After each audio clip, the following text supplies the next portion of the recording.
الحمد لله وكفى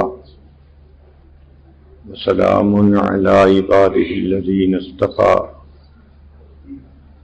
أما بعد أعوذ بالله من الشيطان الرجيم بسم الله الرحمن الرحيم إن الذين آمنوا وعملوا الصالحات سيجعل لهم الرحمن ودا سبحان ربك رب العزة عما يصفون وسلام على المرسلين والحمد لله رب العالمين اللهم صل على سيدنا محمد وعلى آل سيدنا محمد وبارك وسلم اللهم صل على سيدنا محمد وعلى آل سيدنا محمد وبارك وسلم اللهم صل على سيدنا محمد وعلى آل سيدنا محمد وبارك وسلم۔ اللہ رب العزت نے اس کائنات میں دو چیزوں کو جوڑنے کے لیے کوئی نہ کوئی تیسری چیز بنائی ہے۔ دو اینٹوں کو جوڑنا ہو، سیمنٹ استعمال کیجئے، وہ دو اینٹیں یکجان ہو جائیں گی۔ کاغذ کے دو ٹکڑوں کو جوڑنا ہو، سیمنٹ کام نہیں آئے گا، گلو استعمال کریں وہ ٹکڑے یکجان بن جائیں گے۔ لکڑی کے دو ٹکڑوں کو جوڑنا ہو، اس کے لیے اللہ نے کیل بنایا، آپ کیل کے ذریعے ان دو ٹکڑوں کو آپس میں جوڑیں وہ ایک بن جائیں گے۔ کپڑے کے دو ٹکڑوں کو جوڑنا ہو، نہ کیل کام آئے گا، نہ گلو کام آئے گی، نہ سیمنٹ کام آئے گا۔ اس کے لیے اللہ رب العزت نے سوئی دھاگا بنایا، اس کے ذریعے دو ٹکڑے یکجان ہو جائیں گے۔ لوہے کے دو ٹکڑوں کو جوڑنے کے لیے سوئی دھاگا بھی کام نہیں آتا، اس کے لیے اللہ رب العزت نے ویلڈنگ کو بنایا۔ ویلڈنگ کے ذریعے لوہے کے دو ٹکڑے یکجان ہو جاتے ہیں۔ پلاسٹک کے دو ٹکڑوں کو جوڑنا ہو، اس کے لیے ایلفی بنی، استعمال کیجئے، دو ٹکڑے آپس میں جڑ جائیں گے۔ تو ذہن میں ایک سوال پیدا ہوتا ہے کہ دو چیزوں کو جوڑنے کے لیے جب بھی کوئی نہ کوئی تیسری چیز ضرور ہوتی ہے تو دو دلوں کو جوڑنے والی چیز کون سی ہے؟ وہ کون سی چیز ہے جس کو استعمال کریں تو دو دل ایک دوسرے کے ساتھ محبت کے تعلق میں جڑ جائیں؟ اس چیز کا نام ہے دین، شریعت۔ اگر وہ دونوں بندے شریعت پر عمل کرنے والے بن جائیں، نیک ہو جائیں، تو ان کے دلوں میں اللہ محبت کو بھر دیں گے۔ چنانچہ قرآن مجید کی آیت ہے، ان الذین آمنوا وعملوا الصالحات، وہ شخص جو لوگ ایمان لائے، نیک اعمال کریں گے، سیجعل لهم الرحمن ودا، رحمان ان کے دلوں میں محبتیں ڈال دے گا۔ جو محبت دین کی نسبت سے ہوتی ہے وہ سب محبتوں سے زیادہ پکی ہوتی ہے۔ جو محبتیں دنیاوی اغراض کے لیے ہوتی ہیں وہ تو محبتیں نہیں کہلاتی، وہ تو خواہشات کہلاتی ہیں۔ ادھر خواہش پوری ہوئی، ادھر نشہ اتر گیا۔ اس لیے کہا جاتا ہے کہ دنیا مطلب کی ہوتی ہے، مطلب نکل جاتا ہے، لوگ آنکھیں پھیر لیتے ہیں، مگر دین کی محبت تو سچی محبت ہوتی ہے، دائمی محبت ہوتی ہے۔ جب اللہ تعالیٰ دین کی نسبت سے ایک دوسرے کے ساتھ جوڑ دیتے ہیں تو یہ زندگی بھر کی محبت ہوتی ہے۔ اس کی مثال صحابہ رضی اللہ تعالی عنہم کی زندگیاں آپس میں اتنی محبتیں تھیں، ایک کا غم دوسرے کا غم، ایک کی خوشی دوسرے کی خوشی، ایک دوسرے کے ساتھ اس طرح رہتے تھے کہ اللہ رب العزت نے قرآن مجید میں فرمایا رحماء بینہم، وہ تو ایک دوسرے کے ساتھ بہت رحیم و کریم ہیں۔ اللہ رب العزت قرآن مجید میں فرماتے ہیں، اے میرے پیارے حبیب صلی اللہ علیہ وسلم، لو انفقت ما فی الارض جمیعا ما الفت بین قلوبہم، آپ زمین کے سارے خزانے خرچ کر دیتے، آپ ان کے دلوں میں محبتیں نہیں ڈال سکتے تھے، ولیکن اللہ الف بینہم، ان کے دلوں میں تو اللہ نے محبتیں ڈالی ہیں۔ اللہ تعالیٰ ان لوگوں سے خوش ہوتے ہیں جو محبت کے نمونے بن کر رہتے ہیں، وہ اللہ سے بھی محبت کرتے ہیں اور اس کی فرما برداری کرتے ہیں، اور اللہ کے بندوں سے اللہ کے لیے محبت کرتے ہیں۔ چنانچہ ابراہیم ادم رحمۃ اللہ علیہ کا واقعہ ہے، ایک رات آنکھ کھلی تو دیکھتے ہیں کہ کوئی فرشتہ ہے اور روشنی ہے کمرے میں، اور وہ بیٹھا ہوا کچھ لکھ رہا ہے۔ انہوں نے پوچھا کیا لکھ رہے ہو؟ اس نے جواب دیا کہ ان لوگوں کے نام لکھ رہا ہوں جو اللہ سے محبت کرتے ہیں۔ تو ابراہیم ادم نے کہا کہ بھئی میرا نام دیکھو لسٹ میں ہے یا نہیں۔ اس نے کہا تم بادشاہ ہو، تم دنیا دار بندے ہو، تمہارا اللہ کے چاہنے والوں میں کہاں سے نام آ گیا؟ چنانچہ پوری فہرست دیکھی تو ان کا نام نہیں تھا۔ تو ابراہیم ادم رحمۃ اللہ علیہ نے اسے کہا کہ اچھا، اگر اللہ کے چاہنے والوں میں میرا نام نہیں تو میرا نام اس فہرست میں لکھ لو جو اللہ کے بندوں سے محبت کرتے ہیں۔ چنانچہ اس نے وہ نام لکھ لیا۔ اللہ کی شان دیکھیں کہ کچھ عرصے کے بعد پھر خواب آیا، دیکھا کہ وہی بندہ کوئی لکھ رہا ہے۔ پوچھا کیا لکھ رہے ہو؟ اس نے کہا کہ ان لوگوں کے نام لکھ رہا ہوں جن سے اللہ رب العزت محبت کرتے ہیں، کہ میرا نام ہے؟ تو اس نے دکھایا کہ سب سے اوپر ابراہیم ادم کا نام لکھا ہوا تھا۔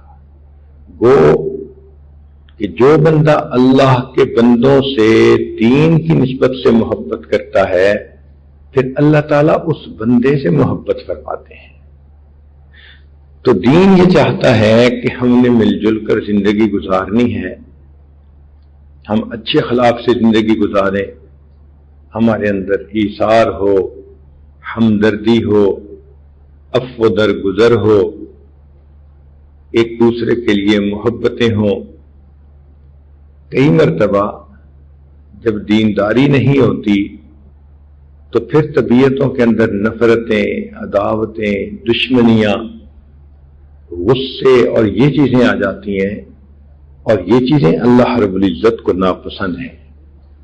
لہذا ہمیں چاہیے کہ گھر کے اچھے فرد بن کر رہیں، معاشرے کے اچھے فرد بن کر رہیں، ایک اچھے مسلمان بن کر رہیں، اپنی طرف سے دوسروں کو راحت پہنچائیں، اپنی طرف سے اللہ کے بندوں کے لیے راحت جان بنیں، دوسروں کے دل سے دعائیں نکل رہی ہوں، ان کے ساتھ اتنا اچھا اخلاق کا برتاؤ کریں، یوں سمجھیں کہ دوسروں کے دل جیت لیں۔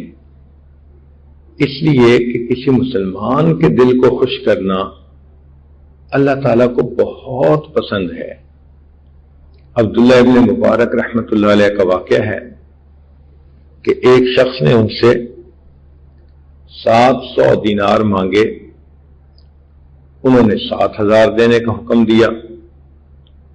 تو پوچھنے والے نے پوچھا کہ 700 مانگے تھے، آپ نے 7000 کا حکم دیا؟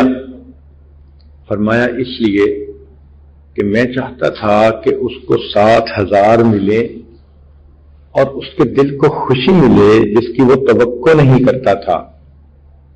اور یہ جو کسی مسلمان کے دل کو اچانک خوشی پہنچانی ہوتی ہے، یہ اللہ تعالیٰ کو اتنی پسند ہے کہ اس عمل پر اللہ تعالیٰ بندے کی زندگی کے پچھلے سب گناہوں کو معاف کر دیتے ہیں۔ اب ذرا سوچئے کہ کسی کے دل کو خوش کرنا جس بات کی اس کو توقع نہ ہو، اس پر اللہ تعالیٰ کتنے خوش ہوتے ہیں۔ تو ہم اپنے گھروں میں رہتے ہوئے عورتیں اپنے خاوند کا دل خوش کریں، والد کا دل خوش کریں، بھائی کا دل خوش کریں، بیٹے کا دل خوش کریں، بیٹیوں کا دل خوش کریں، ماحول کے اندر رہتے ہوئے اللہ کے بندوں اور بندیوں کے لیے خوشیوں کا سبب بن کر رہیں۔ اگر آپ اس طرح بن کر رہیں گی تو اللہ رب العزت آپ سے محبت فرمائیں گے۔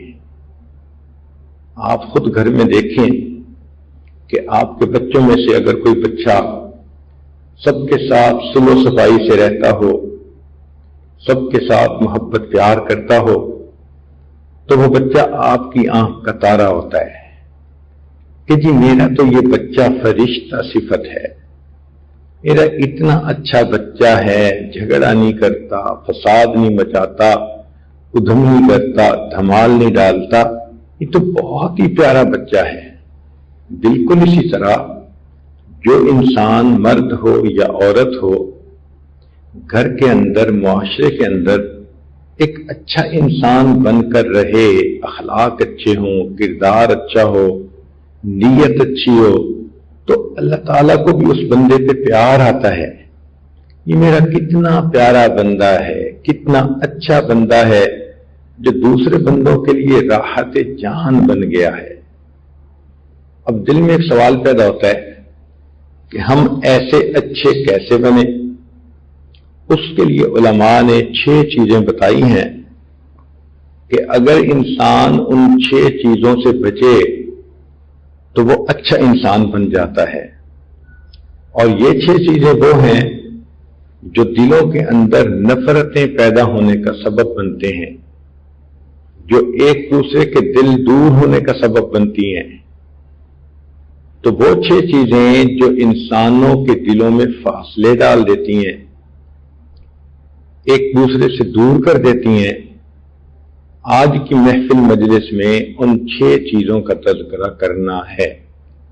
اور عجیب بات ہے کہ وہ سارے الفاظ غین کے حرف سے شروع ہوتے ہیں۔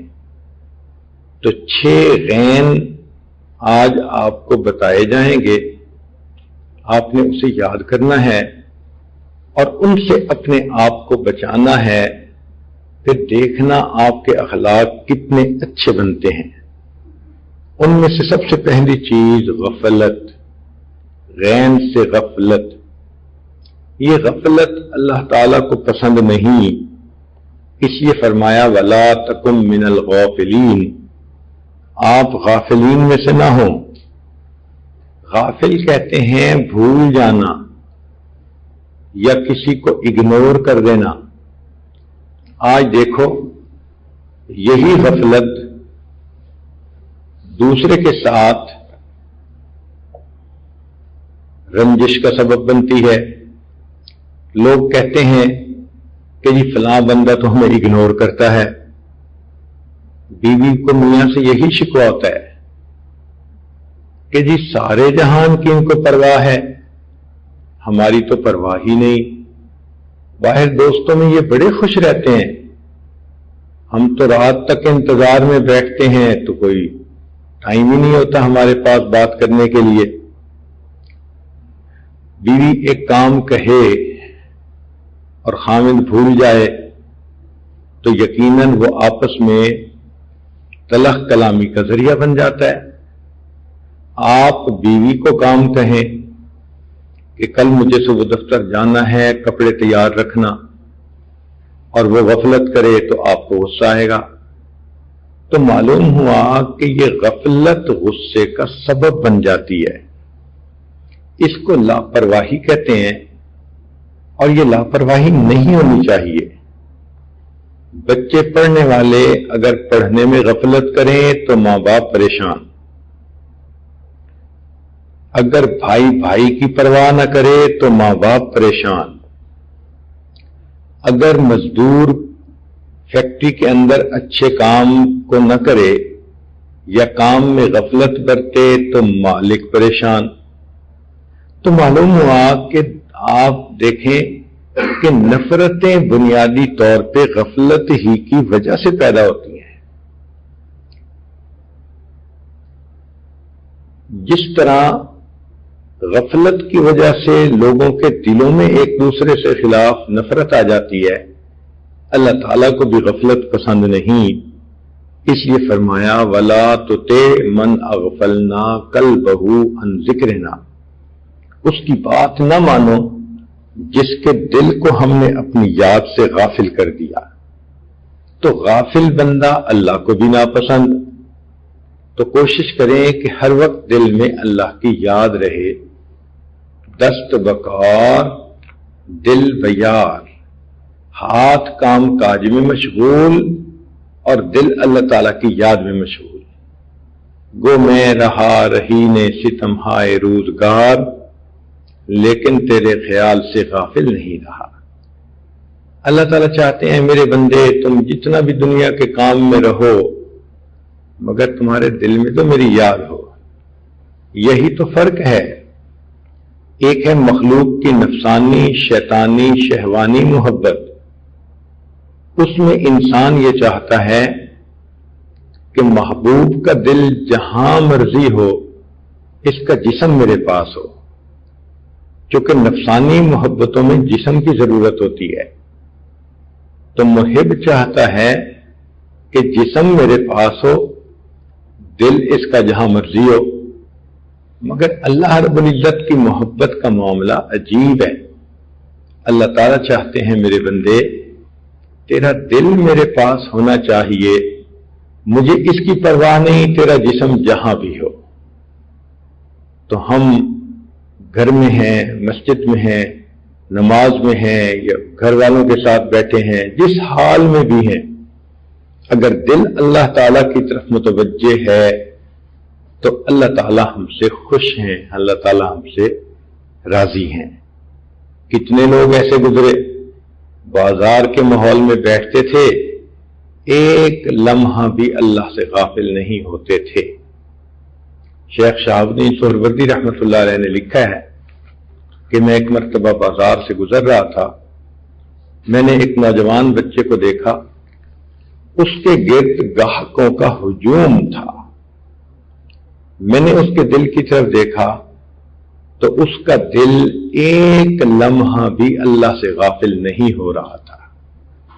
تو گاہکوں کے جرمٹ میں بیٹھ کر اللہ والے اللہ کو یاد کر لیتے ہیں، اور اگر یاد کرنے کی محنت نہ کی جائے تو عورت گھر میں اکیلی بھی ہوتی ہے پھر بھی اللہ یاد نہیں آتا۔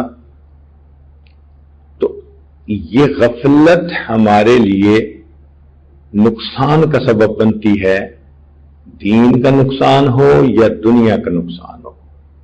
تو آپ دل میں یہ بات بٹھا لیں کہ میں نے کاموں میں بھی غفلت نہیں کرنی، عبادت میں بھی غفلت نہیں کرنی، ذکر میں بھی غفلت نہیں کرنی۔ وَلَا تَكُن مِّنَ الْغَافِلِينَ، اللہ نے فرما دیا کہ تم غفلت کرنے والوں میں سے نہ بنو۔ دوسری چیز جو نفرتوں کا سبب بنتی ہے اس کو غیبت کہتے ہیں، غین سے غیبت۔ غیبت کہتی ہیں کسی کے پیٹھ پیچھے ایسی بات کر دینا کہ اگر اس بندے کو معلوم ہو تو وہ اس کو برا سمجھے۔ اس کو شریعت نے کبیرہ گناہ قرار دیا، فرمایا وَلَا يَغْتَبْ بَعْضُكُمْ بَعْضًا، تم میں سے کوئی دوسرے کی غیبت نہ کرے۔ حدیث مبارکہ میں ہے الغیبۃ اشد من الزنا، کہ غیبت تو زنا سے بھی زیادہ بری ہوتی ہے۔ اکثر دیکھا ہے کہ جہاں دو چار بندے مل بیٹھتے ہیں وہ کسی تیسرے کی بات چھیڑ دیتے ہیں اور اکثر اوقات وہ بات غیبت ہوتی ہے، تو کرنے والا بھی کبیرہ کا مرتکب، سننے والا بھی کبیرہ کا مرتکب، اور یہ غیبت زندوں کی بھی ہو سکتی ہے اور جو فوت ہو چکے ان کی بھی ہو سکتی ہے، یہ غیبت حاضر کی بھی ہو سکتی ہے اور یہ غیبت غائب کی بھی ہو سکتی ہے، یہ غیبت ایک فرد کی بھی ہو سکتی ہے، یہ غیبت ایک جماعت کی بھی ہو سکتی ہے۔ تو اس لیے غیبت سے اپنے آپ کو بہت زیادہ بچائیں۔ کسی کے بارے میں کمنٹس پاس کر دینا آج یہ سب سے آسان کام نظر آتا ہے، لیکن کل قیامت کے دن جب اللہ نے پوچھ لیا بتا تو نے فلاں کو کمینہ کیوں کہا، فلاں کو تو نے بے ایمان کیوں کہا، تو اس دن پریشانی ہوگی کہ کاش ہم نے سوچ سمجھ کر اپنی زبان سے الفاظ نکالے ہوتے۔ شریعت نے کہا کہ اگر کسی کی غیبت کی ہو تو فقط توبہ کرنے سے یہ گناہ معاف نہیں ہوتا، بلکہ اس بندے سے معافی مانگنی پڑتی ہے۔ اب اس بندے کو اگر آپ بتائیں کہ جی میں نے آپ کے بارے میں یہ باتیں کی، تو جھگڑا تو اور بڑھ جائے گا۔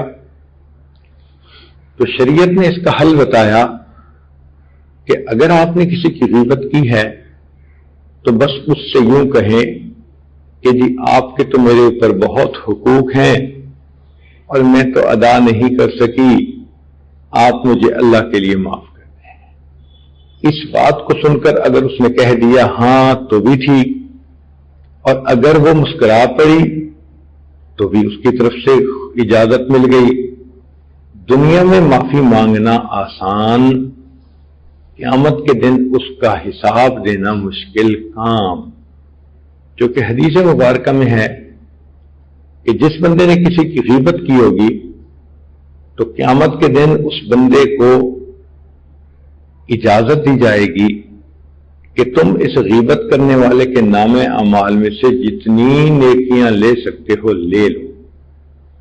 تو صاف ظاہر ہے کہ قیامت کے دن تو کوئی تھوڑے کے اوپر راضی نہیں ہوگا، حتیٰ کہ اگر ساری نیکیاں لے کر بھی وہ راضی نہ ہوا تو حدیث پاک میں ہے کہ اس بندے کے گناہوں کو لے کر اس بندے کے سر پہ ڈال دیا جائے گا۔ تو سوچئے کتنی بڑی محرومی، آئے تھے نیکیاں لے کر اور گئے یہاں سے تو سب گناہ اپنے سر پہ اٹھا کر۔ اس کا ایک طریقہ ہے کہ خود تو آپ کسی کی اس کے پیٹھ پیچھے بات کریں ہی نہ، اور دوسری بات اگر کوئی کرنے لگے تو اول تو آپ کہہ دیں کہ جی یہ مناسب نہیں، اور اگر آپ سمجھیں کہ میرے اندر اتنی ہمت نہیں کہ میں لوگوں کو روک سکوں تو پھر اس بندے کی کوئی نہ کوئی اچھائی بیان کر دیں۔ مثال کے طور پہ کسی عورت کی غیبت کی گئی، آپ کہیں وہ ہے تو بڑی ذہین، ہے تو بڑی سمجھدار، باتیں تو بہت اچھی کرتی ہے، بڑی پڑھی لکھی ہے۔ اگر آپ نے اس کی خوبیاں بیان کر دیں تو گویا آپ غیبت کرنے والوں کے ساتھ خود شامل نہیں ہوئی۔ تو یہ غیبت سے بچنے کا ایک آسان طریقہ ہے۔ تیسری چیز غل کہتے ہیں۔ غل کا مطلب ہوتا ہے دل کے اندر کینہ ہونا۔ کینہ کا مطلب یہ کہ کسی کے ساتھ رنجش ہو تو پھر دل کے اندر ایک دشمنی آ جاتی ہے، ویر آ جاتا ہے، اور انسان چاہتا ہے کہ اس بندے کو زندہ زمین میں گاڑ دیا جائے۔ نبی علیہ الصلوۃ والسلام اس کینے کو ناپسند فرماتے تھے، چنانچہ حدیث مبارکہ میں ہے نبی علیہ السلام نے ارشاد فرمایا جب رات کا وقت آتا ہے میں اپنے سینے کو کینے سے خالی کر لیتا ہوں، یہ میری سنت ہے، اور جو شخص میری سنت پر عمل کرے گا وہ قیامت کے دن جنت میں میرے ساتھ ہوگا۔ چنانچہ آپ اپنے دل سے سب رنجشوں کو نکال دیں۔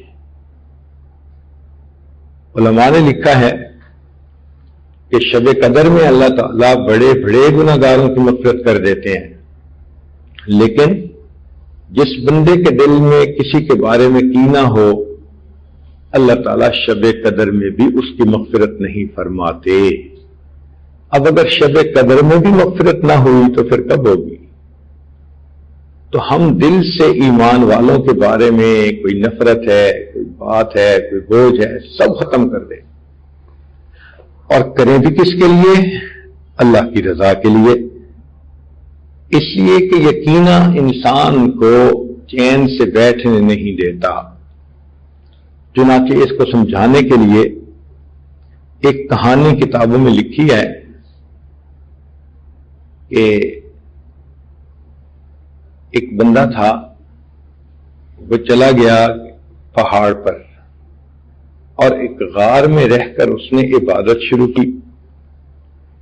1 سال عبادت کرنے کے بعد اسے الہام ہوا، میرے بندے تیری عبادت ہم نے قبول کی، تو مانگ ہم سے کیا مانگتا ہے؟ اس نے دعا مانگی کہ اللہ مجھے کھانے کو ہنڈیا مل جائے، روٹی مل جائے، میں تیرا دیا کھایا کروں گا اور تیرے گیت گایا کروں گا۔ دعا قبول ہوئی اور اس بندے کو غیبی نظام سے ہر وقت کھانا مل جاتا تھا۔ یہ کچھ عرصہ وہاں رہا، پھر وہاں سے یہ اپنے گھر واپس آ گیا۔ اب ایک کا کھانا 3 بندے بھی کھا بیٹھتے ہیں۔ اس کو جب کھانا ملتا تو گھر کے دوسرے لوگ بھی کھا لیتے۔ جب سب کو روزانہ کھانا ملنے لگا تو صحتیں اچھی ہو گئیں، چہروں پہ سرخی آ گئی۔ ان کا ایک رشتہ دار پڑوسی تھا جو اندر سے بڑا حسد کرتا تھا۔ اس نے جب ان کی یہ حالت دیکھی تو وہ اس بزرگ کے پیچھے پڑ گیا، حضرت مجھے بھی بتائیں وہ کون سا عمل ہے کہ جس کی وجہ سے اللہ نے آپ کو یہ نعمت عطا کرنی شروع کی۔ پہلے تو انہوں نے کوشش کی کہ نہ بتاؤں، مگر ادھر سے اصرار ادھر سے انکار، ادھر سے اصرار ادھر سے انکار، بالآخر مجبور ہو کر انہوں نے بتا دیا کہ بھئی میں تو اس طرح جگیا تھا اور اللہ کے ہاں عبادت قبول ہوئی، اور اس طرح یہ ہنڈیا مجھے روز ملنے لگ گئی۔ یہ سن کر وہ بندہ بھی بستر اٹھایا اور اسی جگہ کے جا پر بیٹھ گیا، اور وہاں اس نے بھی تسبیح پھیرنی شروع کر دی۔ ذکر کرتے کرتے 1 سال اس کو بھی گزر گیا، تو 1 سال کے بعد اس کے دل میں الہام ہوا، میرے بندے تیری عبادت قبول ہوئی، مانگ تو کیا مانگتا ہے؟ اب اس نے جو مانگنے کے لیے ہاتھ اٹھائے تو اپنے لیے ہدیہ نہیں مانگی، بلکہ یہ دعا کی کہ اللہ وہ جو میرے پڑوسی کو ہڈیاں ملتی ہے وہ بند ہو جائے۔ اس کو کینہ کہتے ہیں کہ انسان کو دوسرے کا اچھا نہیں لگتا، کسی کی بیٹی کا رشتہ اچھا ہو جائے، کسی کے بیٹے کا کام کاروبار چل جائے، تو جس کے دل میں کینہ ہو اسے اچھا نہیں لگتا یہ، تو اس سے بھی ہم اللہ کی پناہ مانگیں۔ چنانچہ ایک صحابی رضی اللہ تعالیٰ عنہ آ رہے تھے، نبی علیہ الصلوۃ والسلام نے دور سے دیکھا تو فرمایا کہ جنتی آ رہا ہے۔ ایک صحابی جو محفل میں بیٹھے ہوئے تھے انہوں نے یہ سنا تو ان کے دل میں شوق پیدا ہوا کہ میں آنے والے صحابی کی زندگی قریب سے تو دیکھوں، کون سی نیکی یہ کرتے ہیں کہ جس کی وجہ سے اللہ کے حبیب نے ان کو جنت کی بشارت دی۔ چنانچہ جب مجلس برخاست ہونے لگی تو یہ صحابی اس سے کہنے لگے، بھئی اجازت ہو تو میں 3 دن آپ کے گھر میں مہمان بن کے رہنا چاہتا ہوں۔ انہوں نے کہا جی بسم اللہ۔ چنانچہ یہ صحابی ان کے گھر آ کر مہمان بنے اور دن رات ان کے اعمال کا جائزہ لیتے رہے۔ لیکن یہ اس نتیجے پر پہنچے کہ اس صحابی کے معمولات وہی ہیں جو باقی حضرات کے ہیں، کوئی انوکھا عمل تو مجھے نظر نہیں آیا۔ تو اس پر انہوں نے پوچھ لیا صاحب خانہ سے کہ جی آپ کے بارے میں نبی علیہ السلام نے یہ فرمایا یہ جنتی ہے، تو مجھے شوق ہوا کہ میں پوچھوں تو صحیح، دیکھوں تو صحیح کہ کون سا عمل کرتے ہیں۔ 3 دن رات آپ کے گھر مہمان رہنے کے باوجود مجھے آپ کا کوئی خاص عمل نظر تو نہیں آیا، آپ ہی بتا دیجئے۔ جب انہوں نے پوچھا تو پھر اس شخص نے بتایا کہ دیکھیں میری عادت ہے، رات کو جب میں بستر پہ لیٹنے کے لیے تیار ہوتا ہوں تو اس وقت میرے دل میں جتنا بھی لوگوں کے خلاف دل میں بات ہوتی ہے میں سب مٹا دیتا ہوں، بھلا دیتا ہوں، اور میں سینہ بے کینہ لے کر سوتا ہوں۔ شاید اس عمل کی وجہ سے مجھے نبی علیہ السلام نے جنت کی بشارت عطا فرمائی۔ تو آپ بھی یہ عادت بنا لیں۔ ساس کے بارے میں رنجش ہے، بہو کے بارے میں ہے، بیوی کے بارے میں، خامن کے بارے میں، بہن کے بارے میں، کسی کے بارے میں بھی ہے، نند کے بارے میں ہے، اللہ کے لیے معاف کر دیا کریں۔ جب آپ اللہ کے لیے معاف کریں گی تو دیکھیں گی آپ کو سینے کے اندر ایک ٹھنڈک محسوس ہوگی، ایمان کی حلاوت، ایمان کی مٹھاس نصیب ہوگی۔ ورنہ تو جس کے دل میں دشمنی ہو وہ تو اس کا برا ہی چاہتا ہے جیسے بھی ہو سکے۔ کہتے ہیں کہ ایک آدمی کو دوسرے سے کینہ تھا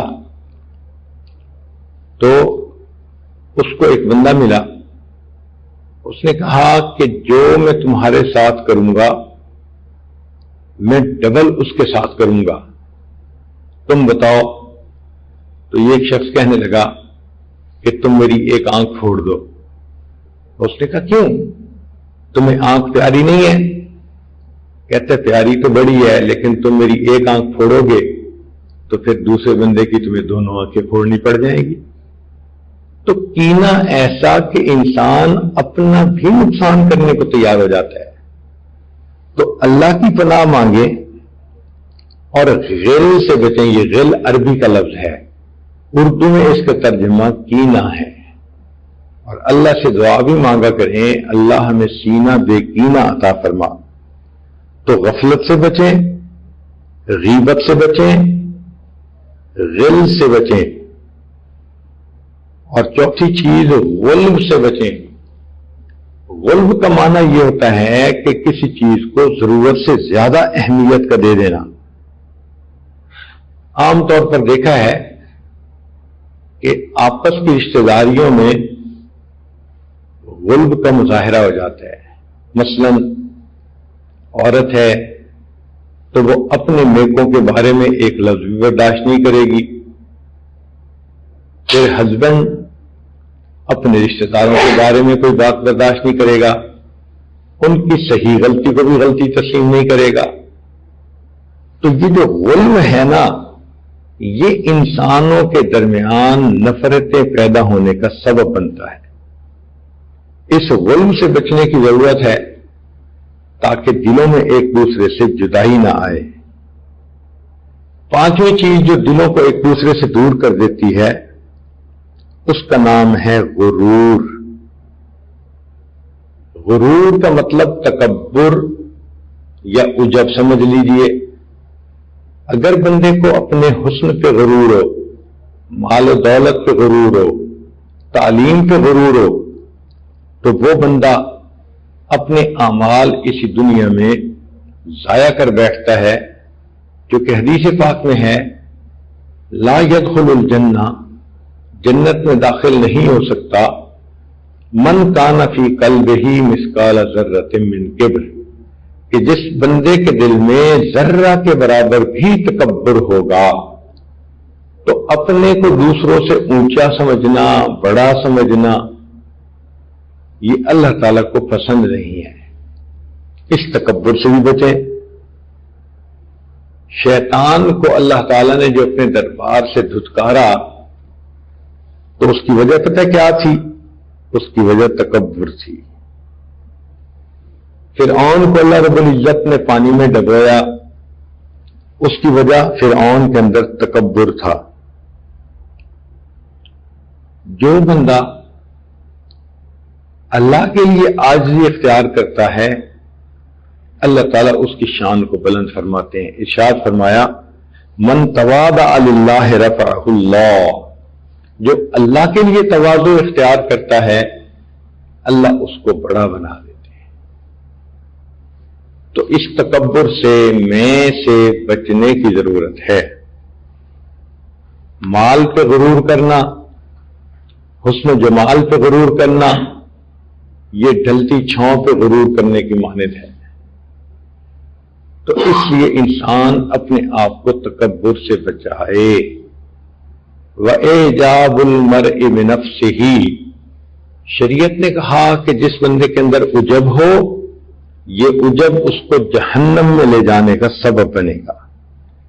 نبی علیہ الصلوۃ والسلام امیر صحابہ سے بھی تعلق تھا، فقیر صحابہ سے بھی، ان کے درمیان گھل مل کر بیٹھتے تھے۔ بلال رضی اللہ تعالیٰ عنہ کی حالت دیکھیے، غلام تھے، آزاد ہوئے تو اللہ کے حبیب صلی اللہ علیہ وسلم کے دربار میں ان کو دیکھو کیا محبتیں ملی۔ ایک دیہاتی تھے زاہد رضی اللہ تعالیٰ عنہ، اللہ کے حبیب صلی اللہ علیہ وسلم ان سے بھی محبت فرماتے تھے۔ تو معلوم ہوا کہ انسان کے اندر عاجزی ہونی چاہیے، تکبر نہیں ہونا چاہیے۔ یہ تکبر انسان کے لیے برباد ہونے کا سبب بن جاتا ہے۔ متکبر بندے کو اللہ تعالی دنیا میں بھی سزا دیتے ہیں۔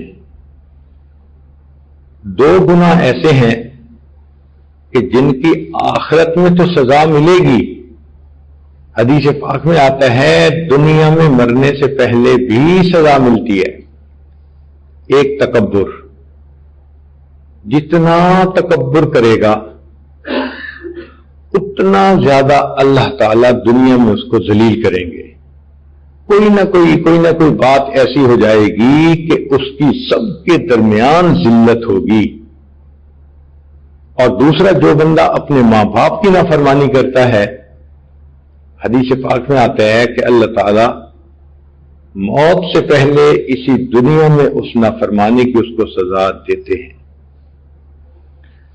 چنانچہ ایک ڈاکٹر نے عجیب قصہ سنایا، کہتے ہیں ایک دیہاتی لڑکا میرے پاس آیا، بیمار تھا، دیکھنے میں بڑا صحت مند، اور بیماری یہ تھی کہ وہ تھوڑی تھوڑی دیر بعد چیختا تھا اور کہتا تھا کہ جی مجھے لگتا ہے میرا کوئی گلا دبا رہا ہے،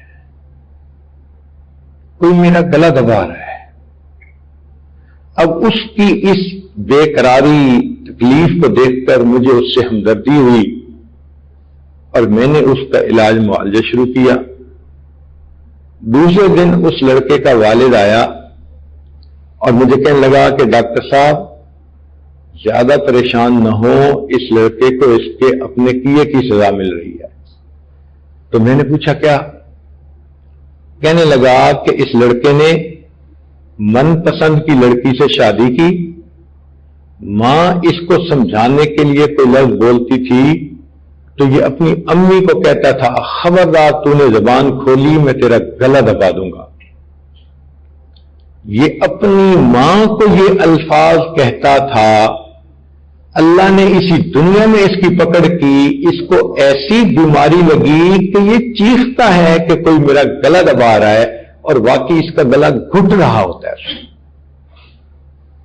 تو ماں باپ کی نافرمانی کی سزا دنیا میں بھی انسان کو ملتی ہے، اسی طرح تکبر کی سزا آخرت میں تو ملے گی ہی صحیح، اللہ تعالیٰ دنیا میں بھی عطا فرما دیتے ہیں۔ تو انسان اپنے اندر ہمبلنس پیدا کرے، عاجزی پیدا کرے اور تکبر سے بچے۔ تو 5 باتیں ہو گئیں، غفلت سے بچیں، غیبت سے بچیں، غل سے بچیں، غلب سے بچیں اور غرور سے بچیں، اور چھٹی چیز ہے غصہ سے بچیں۔ یہ غصہ انسان کے لیے بہت نقصان دہ ہوتا ہے۔ اکثر انسان کا نقصان غصے کے سبب ہوتا ہے۔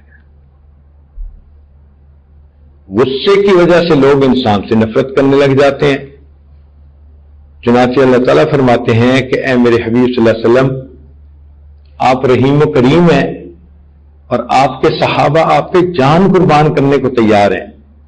اگر آپ سخت گیر ہوتے اور تیز مزاج کے ہوتے تو یہ آپ کے گرد سے سارے بھاگ جاتے۔ وَلَوْ كُنْتَ فَظًّا غَلِيظَ الْقَلْبِ لَانفَضُّوا مِنْ حَوْلِكَ۔ تو غصہ نہیں زیادہ کرنا چاہیے۔ اس لیے حدیث پاک میں نبی اسلام نے پوچھا کہ پہلوان کون ہے؟ تو بتایا گیا جی کہ جس میں طاقت زیادہ ہو۔ تو نبی اسلام نے فرمایا نہیں، بلکہ جو بندہ اپنے غصے پہ قابو پا لے وہ پہلوان ہوتا ہے۔ آپ ذرا غور کرنا، غصہ عام طور پر کمزوری کی علامت ہوتا ہے، لہذا صحت مند بننے کی بجائے بیمار کو غصہ جلدی آتا ہے۔ مرد کی نسبت عورت کو غصہ جلدی آ جاتا ہے۔ تو غصہ کمزوری کی علامت ہے۔ بوڑھوں کو جوانوں کی نسبت غصہ زیادہ آتا ہے۔ ہم نے تو بعض بوڑھوں کو دیکھا کہ ہوا کو گالیاں نکال رہے ہوتے ہیں۔ تو معلوم ہوا کہ غصہ کمزوری کی علامت ہے، اس لیے غصے میں انسان بڑا نقصان کر بیٹھتا ہے۔ ایک نوجوان آیا، کہنے لگا حضرت غلطی ہوئی، غصے میں نے بیوی کو طلاق دے دی۔ میں نے کہا بھائی مجھے ایک مثال بتاؤ کہ خوش ہو کر کسی نے اپنی بیوی کو طلاق دی ہو۔ طلاق دیتے تو غصے میں ہی ہیں، تو تم غصے میں آئے ہی کیوں؟ اس لیے بہترین انسان وہ ہے کہ جس کو غصہ کم آئے، اور آئے بھی تو جلدی رخصت ہو جائے۔ آج غصے کی وجہ سے چھوٹی چھوٹی باتوں کا بتنگڑ بن جاتا ہے۔ گھروں کے اندر پریشانیاں، میاں بیوی کے مسئلے، یہ سارے کے سارے غصے کی وجہ سے۔ غصے میں خامن مہینہ مہینہ بیوی سے نہیں بولتا، کہیں بیوی ایک ایک مہینہ خامن سے سیدھے منہ بات ہی نہیں کرتی۔ تو غصہ دونوں طرف سے برا ہے، چاہے خامن کی طرف سے ہو چاہے بیوی کی طرف سے ہو۔ کوشش یہ کرنی چاہیے کہ اگر دوسرے کی غلطی بھی ہو تو اس کو معاف کر دیں۔ حدیث مبارکہ میں ہے کہ جو شخص دنیا میں دوسروں کی غلطی کو جلدی معاف کرے گا، اللہ تعالیٰ قیامت کے دن اس کی غلطیوں کو جلدی معاف فرما دیں گے۔ تو دیکھو کتنا بڑا اجر ملا اس کے اوپر کہ انسان اپنے غصے پہ قابو پا لے۔ اور غصہ انسان نکال بھی لے تو وقتی طور پہ تو انسان کو اچھا لگتا ہے، لیکن پھر ساری عمر وہ انسان کو پچھتاوا رہتا ہے۔ چنانچہ ایک صاحب آفیسر تھے، وہ اپنا واقعہ لکھتے ہیں، کہتے ہیں کہ مجھے ایک شہر سے دوسرے شہر ٹرین میں جانا تھا، تو میں نے ایک کلی کو سامان دیا اور کہا کہ مجھے ٹرین کے فلاں ڈبے میں پہنچا دو۔ رش کافی تھا، جب ٹرین آئی تو رکنے کا ٹائم تھوڑا تھا، میں تو اپنی جگہ پر پہنچ گیا، لیکن وہ کلی سامان لے کر نہیں پہنچا، حتیٰ کہ ٹرین کی وسل بھی بج گئی، دروازے بھی بند ہو گئے۔ جب دروازہ بند ہونے لگا تو میں اتر گیا کہ میرا تو سامان ابھی نہیں آیا۔ اب میرے سامنے ٹرین جا رہی ہے، میری ٹکٹ بھی ضائع ہو گئی، میری ٹرین بھی چھوٹ گئی، مجھے غصہ تو بڑا آیا، مگر میں نے سوچا کہ دیکھو پلیٹ فارم پہ اتنا رش ہے کہ ایک بندے کو پیدل چلنے کا راستہ نہیں مل رہا، اور کلی نے تو سر پہ میرا بیگ اٹھایا ہوا تھا، تو لوگوں نے راستہ نہیں دیا ہوگا۔ تھوڑی دیر کے بعد جب رش ذرا کم ہوا تو وہ کلی مجھے نظر آیا، پسینے چھوٹے ہوئے تھے، پریشان تھا، مجھے دیکھتے ہی کہنے لگا کہ صاحب میری غلطی نہیں، رش اتنا تھا کہ مجھے کسی نے آگے بڑھنے ہی نہیں دیا، میں چیختا رہا کہ مجھے راستہ دو راستہ دو، کسی نے راستہ نہیں دیا۔ میں نے اسے کہا کوئی بات نہیں، میں کل اسی وقت اس ٹرین پہ پھر چلا جاؤں گا۔ اس کا دل پرسکون ہو گیا، مجھے کہنے لگا کہ اچھا صاحب میں آپ کا سامان آپ کی گاڑی تک پہنچا دیتا ہوں۔ چنانچہ میں واپس آ گیا اور میں نے ایک اور دن وہیں رہنے کا پروگرام بنا لیا۔ اگلا دن جب ہوا میں وقت سے پہلے پہنچا کہ پھر دیر نہ ہو، تو کہتے ہیں کہ ابھی گھنٹہ رہتا تھا ٹرین کے ٹائم میں۔ جب میں وہاں گیا تو میں نے دیکھا کہ وہی کل والا کلی میرے انتظار میں کھڑا ہوا تھا۔ مجھے دیکھا، اس نے سامان میرے ہاتھوں سے لے لیا اور اٹھا کر سامان اس نے پلیٹ فارم تک پہنچایا، اور پھر میں نے اسے پیسے دینے چاہے تو اس نے پیسے بھی نہیں لیے۔ نہیں صاحب میری وجہ سے آپ کی ٹرین میں کل ڈیلے ہو گئی تو مجھے پیسے نہیں چاہیے، بس آپ کا دل میری طرف سے خوش ہو جائے۔ وہ افسر کہتے ہیں کہ اس کے بعد جب ٹرین یعنی چلنے کا وقت آیا تو میں نے اس کی طرف دیکھا تو اس کی آنکھوں میں آنسو تھے۔ میں نے اپنی زندگی میں اتنی محبت سے کسی رشتہ دار کو بھی الوداع کرتے نہیں دیکھا جس محبت سے مجھے اس کلی نے الوداع کیا۔ کیا کہ وہ کلی سمجھتا تھا کہ اگر یہ کل غصہ کرتے تو جائز تھا، میں نے غصے کو برداشت کیا، وہ غصے کی تکلیف تو ختم ہو گئی۔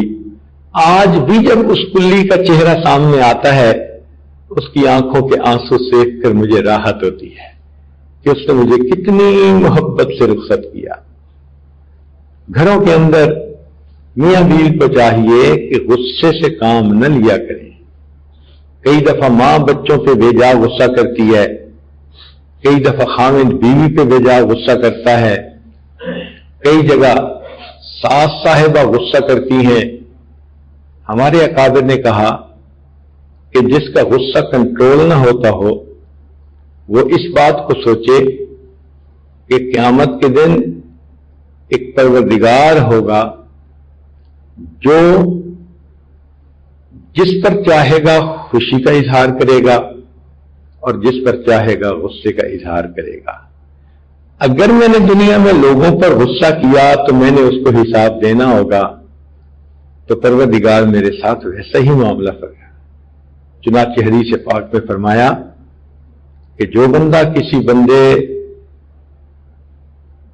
پر غصہ کر سکتا ہو مگر وہ اللہ کے لیے معاف کر دے، اللہ تعالیٰ قیامت کے دن اس بندے کو معاف کر دیں گے۔ حضرت تھانوی رحمۃ اللہ نے واقعہ لکھا ہے کہ غلطی پر ایک شخص نے اپنی بیوی کو معاف کیا تھا، جب فوت ہوا تو اللہ کے حضور پیشی ہوئی، فرمایا تو نے اپنی بیوی کو میری بندی سمجھ کے معاف کیا تھا، آج میں بھی تمہیں اپنا بندہ سمجھ کے معاف کرتا ہوں۔ تو اس غصے کو قابو کرنے کی ضرورت ہے۔